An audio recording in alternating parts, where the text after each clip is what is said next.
Hi, everybody. Welcome to the Locker Room, our weekly podcast where we shine a light on all of our Bayou Region student athletes. I'm Stan Gravois. We today are going to take a look at basketball, just a little bit related to PowerPoint rankings. We're also going to talk about Lowell Narcisse, the new football coach over at Thibodaux High School. And we're going to talk about signing. When we talk about signing, we are very proud to bring you those signings of those kids in our area that are going to play collegiate ball on the next level. And we had one of those signings this past week. Brennan Champagne of CCA has cast his lot with Baton Rouge Community College to play baseball. And we were there for that, had a lot of fun, and very excited for him as he has the opportunity to get a college degree and play a sport that he loves. So we talked to him just a little bit. Want to make sure that you folks know that if you subscribe to our podcast, it will send you a notification each week on our day that we let this out to the world. And that is always on Mondays. We also want to make sure that in our effort to make sure that we cover all of the kids in the area, that people out there sort of know about what's going on related to the positive aspect of that. So again, we are so glad to have you here each week. Again, go ahead and subscribe because it helps us a whole lot for sure. And what we want to do now is I told you a little bit about Brennan Champagne signing at CCA.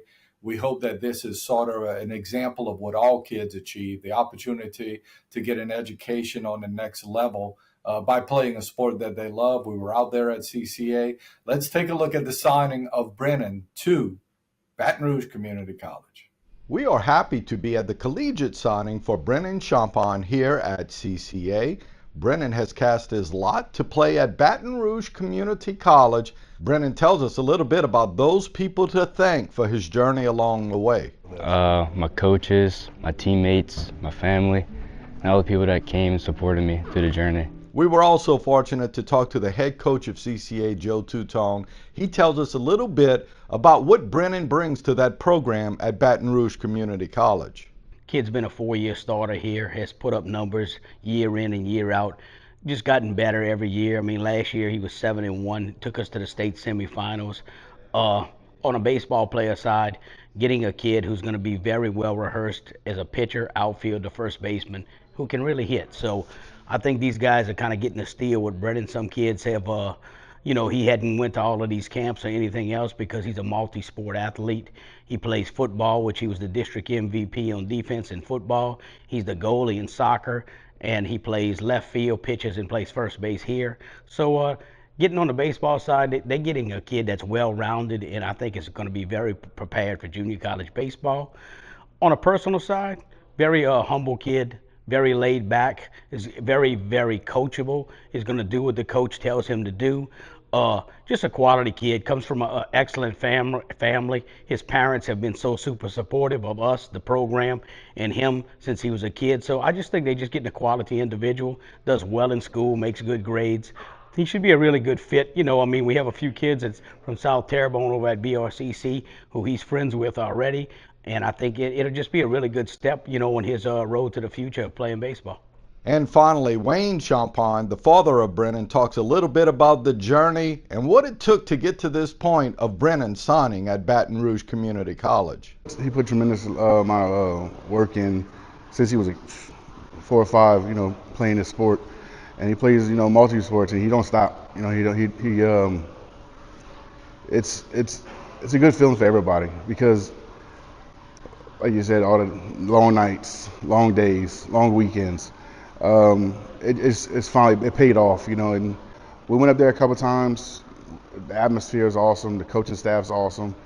The players they got, it's he knows a bunch of them over there. So it felt like almost like home, like you said, it's an hour and, a few minutes away. So yes, for the most part, we could see everything. Again, congratulations to Brennan and all the folks at CCA. We always love covering a signing, and we wish the best to Brennan as he heads on to Baton Rouge Community College after his senior year. And now we take the time to talk to our good friend Casey Gisclair. Happy to have Casey with me now. My friend, how are you? I'm doing just fine, sir. How about yourself? Doing well, doing well. Last week we found out some important news in our Bayou region related to football, and we're starting to get into that part of basketball where we start worrying about our PowerPoint rankings. First, football. Lowell Narcisse named the head coach at Thibodaux High School. I don't know much about the situation. I know you were kind of had your ear to the tracks related to Tony Clark and what was coming out of there. What kind of coach does Thibodaux High have? They're getting a young, energetic, offensive-minded coach that I think is going to relate very well to the kids there. Lowell, obviously, most people in the area are familiar with the name because he was such a great player at St. James. Just a couple years ago, he was signing with LSU and was, a blue chip, 4-star, quarterback. But a lot of us didn't realize that Narcisse, played out his collegiate eligibility and then got into coaching. Last year, he was at Ascension Catholic. Led them to the state semifinals. They had a very good team there. They did some really good things, and he decided in the offseason he wanted a bigger challenge. Puts his name in at Thibodaux, and Coach Clark was telling us, hey, did a great job in the interview process, was super impressive, and they really believe that he is going to inspire those kids, help them grow their numbers, and make the most out of the athletes that they have. So they're really excited. I'm excited for them. I think it's a good hire for Thibodaux. The only thing I had heard going along the way was from our friend Gisclair, who was at Ascension Catholic as a baseball coach, and he made mention that Lowell Narcisse and his staff did an excellent job at Ascension Catholic, came right in there and got the most out of the kids. So obviously, like you said, from that perspective, seems like a really good hire for Thibodaux High. Let's talk about the Thibodaux job just in general. Is it a good place to be? They play in a very, very good district with Destrehan and Hornville and athletic teams like East St. John. But we always sort of look at Thibodaux and think, man, if it was ever that right storm over there, it could be really good. It in all honesty, with Dre Gisclair, started to trend in that direction. Do you think that is a good school for him related to, I guess, just talent and how you can compete in that particular district? Sure. I think that it is a difficult job. There's no doubt about that. You're asked to try to beat Destrehan and, Hanville every year. In addition to that, Terrebonne and Bourgeois and the Bayou programs who are on the rise, and you're in Division I non-select, which is so unforgiving. But you have guys at Thibodaux. I mean, think about it. That school in the last 10 years has produced Trevon Reed, who played in the NFL. Greg Robinson played in the NFL. Meek Robertson, Kyron Lacey, knock on wood, maybe someday. So you've got NFL caliber players who are usually in that program, and they have a lot of collegiate talent right now. They've got some guys that they're excited about at the receiver positions and defensive back positions. And they feel like they're internally that they've kind of underachieved a little bit. And now they think that Lowell is going to be the guy that could, help them compete better against the river schools and, try to be that consistent playoff team, and not just that playoff team that gets in at number 28 and gets bounced in the first round. They want to make a little noise while they're there. Makes sense, and I agree with you. Think it's a good hire. From the outside looking in, obviously, we both think it's a good hire for Thibodaux High School. Shifting gears a little bit to basketball, boys and girls, as we sort of head down the home stretch. Seems kind of odd to say that, especially since we're not talking about a lot of district games, but that's the way things are set up now. It's not heavily based on district outings. PowerPoint rankings going into this weekend. Full transparency, that was going into this weekend, folks. Mm-hmm. I'm going to say where the team is. I want you, Casey, to tell me if that team has a opportunity to move up in the power rankings. You see them staying maybe around that area. You see them maybe dropping because of something unforeseen in the schedule coming up. Or let's even say they're going to drop out of the playoffs altogether. If you see that for it coming. So real quickly, let's go to Division I non-select. Our highest ranked team from the area is South Lafourche. They're at number 5. Remember, folks, South Lafourche has to play in Division I non-select. Tarpons at number 5. Steady? What do you see for them? It's going to be tough for them to stay in the top 5, and it's not anything with them. I think that just when you look at the schedule, Central Catholic of Morgan City, 0 wins. Assumption, 0 wins. Not 0 wins, 2 or 3 wins. Lutcher, 3 wins. They're facing some schools that even if you beat, you're going to probably lose a little ground. But I do think the Tarpons will stay in the top 10. I think they'll stay in the top 8, but it'll be hard for them to stay in that top 5. Remember, 28 make the playoffs in this bracket. HL Bourgeois is at number 18. Up, down, stay the same? Have a chance to shoot up because Coach Kiowa and his guys, they play such a treacherous schedule. If they win a couple of those games, they have a chance to catapult themselves. And the games that they've lost early in the season, they're going to continue to collect schedule points because when you're losing to the Madison Preps of the world, those teams are going to get you points throughout the course of the year. One that's on the bubble, 29. Remember, 28 make the bracket. At 29 right now is Thibodaux High. Thibodaux High, they are right now in a stretch of their schedule where it's go time, my friend. They are facing a lot of schools that they are more than capable of beating, and I would say they do have some room to work their way into that top 28. Very good. Listen, quite honestly, I'm not going to get too much into Thibodaux and Central Lafourche because at 36, Thibodaux, and below that, Central Lafourche, unless I'm seeing something wrong, it'll be very hard for them to get in the top 28, right? 100%, but I got to tell you, in Division I non-select, you forgot about Terrebonne. We skipped them. Oh, I'm sorry. I should have said that. Terrebonne was at 29 with a chance to get in. Oh, I thought you said Thibodaux. My apologies. No, Terrebonne. So let's go back to that being Terrebonne. And I probably did say Thibodaux because I do that all the time. My good friend Chris Dugas and Gary Hill are laughing at me right now because I get my T's mixed up sometimes, and they're both Tigers. Who decided to do that, right? But that being said, let's go back, just backtrack a little bit. Terrebonne is at 29. You think Terrebonne could get in? They can, but there's some stuff going on there, man. You know, they have the situation after the John Curtis game, and they are playing, but then they lose to Patterson the first game after that. So, I don't know who's available and who's not. And so they're more than capable. They're not the 29th best team. They're better than that. But with some stuff going on, they are on the bubble. It's going to be very dicey. And let's rephrase what we said earlier, too. Thibodaux is at 36, Central Lafourche below that. It's going to be really hard to get into the top 28 if you're sitting there now. Yes, let's sir. move on to Division II non-select. Ellender at 17. Up, down, stay the same? Oh, they're tough to figure out. They go on streaks or they win 3-4 games in a row and they lose 2-3 games in a row. They're so young. Again, Coach Cornell Scott and his guys do have just about everything back. But they're like 9th graders moving to 10th graders. So I would say moving up. I think that they can get into that spot where they're hosting an opening round game. But I don't think they're going to move up a tremendous amount because they still do have to navigate through a very difficult district. But in the playoffs, right? Yeah, they'll get in, yeah. Again, this is a 2018 bracket. South Terrebonne's at number 27. It's going to be tough. In that district, it's going to be tough. They're going to be not favored to win a whole lot of them. As much as I would love to see it, it's going to be tough for them to survive and stay in that top 28. I would agree with you because at 31 is Morgan City, and it sort of makes me feel like Morgan City and South Terrebonne are maybe playing for that very last spot, and it'll come down to that game that those two teams play against each other.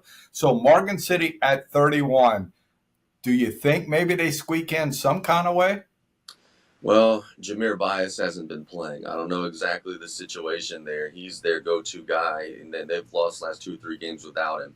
If he's out for the rest of the way, that they're not getting in. But if he gets back, they're more than capable of beating anybody on any given night, and they can absolutely get in. So I'm going to be at Central Catholic tonight, going to learn a little more about that situation, and we'll find out. But if Bias is not available for the stretch run, it's going to be brutally tough.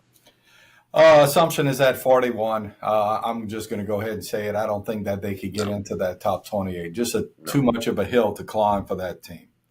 Division II select has Vanderbilt at number 10. I actually thought they might be a little higher, but they are at number 10. Do you think they rise, stay the same, fall? They're going to rise. I think that they'll end up somewhere in that 6 or 7 range. They're about ready to get hot. Playing in district, I think they're going to be the favorites to probably win that district. Yeah, I think Vanderbilt's going to make them move up. E.D. White's at number 21. Not a lot of games under their belt, but can they rise from the 21 seed? Yes, they can. Coach Keith and his guys are still missing a few football pieces who had little nicks and bruises at the end of the football season, so they're not all the way whole yet. When they do get, all of their key pieces back down the final stretch, they're going to be in good position.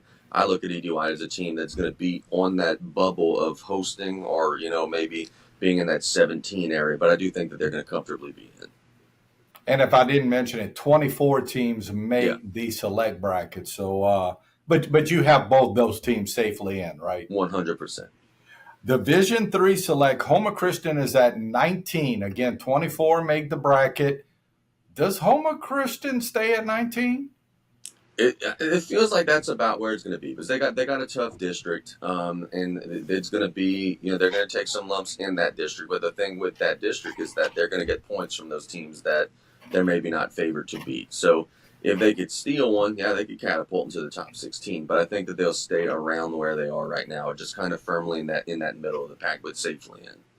By the way, that's why we're talking about this, because I think we're at the point in the season where you're at, and just bear with me on trying to explain this, where you're at related to PowerPoint rankings can't change that much because teams are beating other teams somewhere else. It all sort of works out for you. You just had to establish something, and I think teams have gotten sort of established, except for one we're going to talk about in the next bracket simply because of circumstances.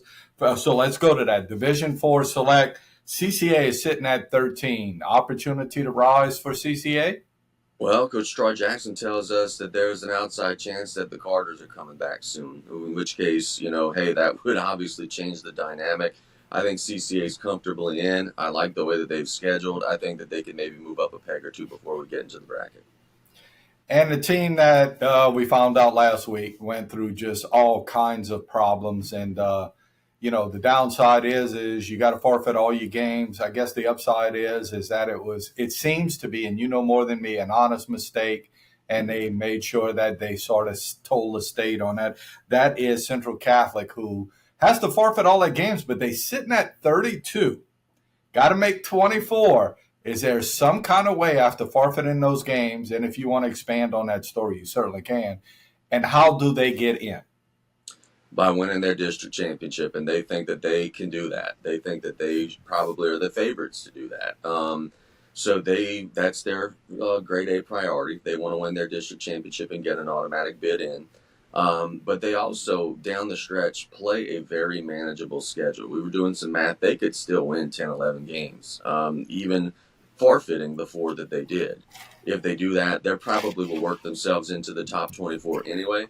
But that's their plan A right now, is to win the district championship, not even have to worry about the power rankings, and just get an automatic bid in. Can you imagine if you were a team in that particular bracket and you were sitting around and you were number 4 or 3 or even 2, 1, whatever the case may be, and Central Catholic gets in because they win that district, and you got to play that kind of team? I mean, we talk about this with football all the time, but it happens in all of the sports, right? Yeah, you don't want to face Benjamin Case in round 1 if you were, one of those higher. We're shifting gears now. Let's go to the girls side of things. In girls, Division I non-select, Thibodaux is our highest seeded team. They are at number 15. Do they have a chance of maybe getting up a little bit more and hosting a game? You cut out there for a second, Stan. Repeat that again. I'm sorry. So let's go back the girls side of things as we're moving on. In Division I non-select, Thibodaux is our highest ranked team. The Lady Tigers are at number 15. Do you think they have a chance to possibly host a game? Yeah, 100%. Thibodaux is hot right now. They're playing at a very high level. And if you read between the tea leaves, the only time that they've struggled this season is when they had a bunch of girls who were injured. When they're whole, they've been real good. I think Thibodaux is going to be able to hold their own in the 5A district. I think they'll be at home. Terrebonne is at number 17. Terrebonne went out and played South Lafourche, and South Lafourche kind of flexed a little bit in that one. Terrebonne came on strong at the end. But do you see any cracks in the armor? I think they'll be in because they're number 17. I don't think you drop out of the top 28. But to the point of staying there and maybe solidifying a strong season? It's going to be hard because in the district, you got to go against the river schools who are all good. You got to go against Bourgeois, who's solid. You got to go against Thibodaux, who's solid. And then you're probably favored against Central Lafourche, but you won't get a tremendous amount of power points. So for them to be in the top 16, I think is a stretch, but they will be a playoff team. I just think that they'll be in that 19 or 20 area, and they'll probably be on the road in the opening round. At number 20 is HL Bourgeois. Man, I'm sort of impressed with HL. Every time I look up, they're kind of an upward arrow sort of trend team, right? Stan, I'm not going to lie to you, man. They played Vanderbilt last week, and I went into that one thinking, like, hey, Vanderbilt's going to kind of flex their muscles here. And they did win, but Bourgeois was running stride for stride with them. So I do think that they're for real. They're going to make the playoffs. Can they climb enough to get a home game? I don't know. It's a tough district, but they're going to get in, yeah.